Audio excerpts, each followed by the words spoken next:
नमस्कार दादा मास्टर केंद्रीय विद्यालय भाग ऐकणार आणि वेगळे जे आनंदमध्ये आहे त्या आनंदविषयी जे कर्मचाऱ्यांना कसं केलं पाहिजे आपण काही प्रश्न विचारले याबद्दल पहिला प्रश्न म्हणजे ते आनंद भावनेची कल्पना नेमकी सुचली कधी आणि यामधून विद्यार्थ्यांमध्ये बदल कसा घडून येत आहे याबद्दल आपण मुख्याध्यापकांना विचारूया. पीएम श्री क्षेपणास्त्र मानव दरवर्षी नित्य नियमानं 26 जानेवारी निमित्त विविध खेळ आणि आनंदनगरी आयोजित केली जाते. आनंदनगरीचा असा उद्देश आहे की विद्यार्थ्यांना प्रतिबरोबर नफा तोटा हेही समजतं की भांडवल काय असतं, नफा काय आहे, तोटा काय आहे, त्याच्यातून काय फायदा होतो. त्याबरोबर त्यांच्या आनंद निर्मिती होती. वेगवेगळे पदार्थ खायला मिळतात, जसे खाऊ गल्ली असते तशा प्रकारे इथे वेगवेगळे पदार्थ इथे मुलांना खायला घालण्याचा उद्देश या आनंद नगरीतून आहे.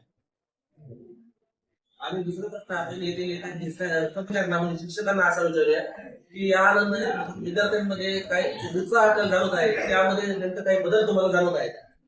यामध्ये विद्यार्थ्यांमध्ये व्यवहार ज्ञान सुद्धा आहे.